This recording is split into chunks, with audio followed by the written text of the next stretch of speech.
Chapter 1. Go in Peace. When the servant opened the door to receive me, I hastily explained my tardiness. I have come in response to the dinner invitation my brother and I received from your master. My brother has already arrived, but I fear I am running a little late. Is dinner still being served? Yes, ma'am, it is, he replied with a quizzical look.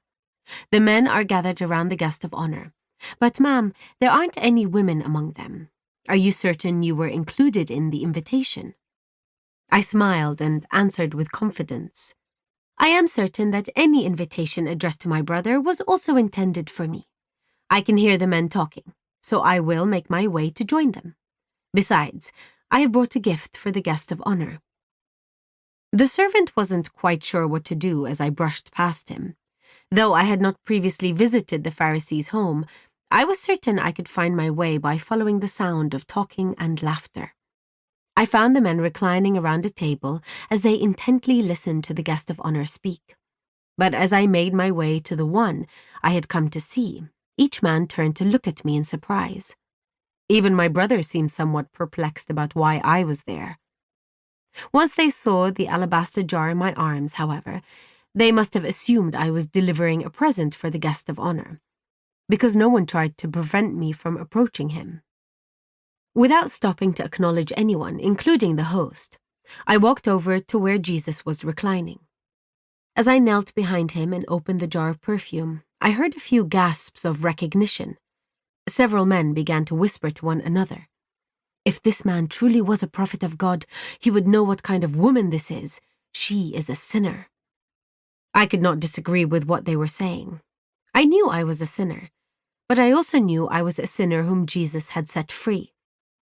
As that reality washed over me again, I began to weep. My tears fell on his feet, and I wiped them off with my hair. I began to kiss his feet and anoint them with the perfume. I had come to express my love and gratitude for all he had done for me. I was no longer paying attention to anyone else in the room. Suddenly, I heard Jesus speak to his host. Simon, I have something to say to you. A man loaned money to two people, 500 pieces of silver to one and 50 pieces to the other. But neither of them could repay him, so he kindly forgave them both, cancelling their debts. Who do you suppose loved him more after that? Simon replied thoughtfully, I suppose the one for whom he cancelled the larger debt. Jesus said, You have answered rightly. Then he turned toward me for the first time and said to Simon, Look at this woman kneeling here. When I entered your home, you didn't offer me water to wash the dust off my feet, but she has washed them with her tears and wiped them with her hair. You didn't greet me with a kiss, but she has not stopped kissing my feet. You neglected the courtesy of olive oil to anoint my head, but she has anointed my feet with rare perfume. I tell you that her sins, and they are many, have been forgiven. So she has shown me much love, but a person who is forgiven little shows only little love. Most of these men knew me. I had done business with many of them when I was a respected member of the community, and I had even done business with a few of them after that was no longer the case. But even these men had no idea just how far I had fallen. None of them, including my brother, knew the full extent of my pain and despair. But Jesus did. He had seen me for who I was, and yet he had not rejected me, and neither had he abandoned me.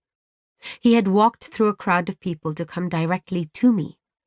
That's what gave me the courage to walk through this crowd of men and go directly to him. He had been the first person in a long time to look at me with compassion instead of contempt. Part of me had wanted to flee from him that day. I knew from that first moment that he was a righteous man. I knew I was unworthy of his compassion. But he had looked me in the eyes instead of diverting his gaze, and that was something no one had done in a very long time. When he spoke to me that day, he was not harsh. Rather, he spoke with an authority I had never before experienced. He saved me from the miry pit in which I had imprisoned myself.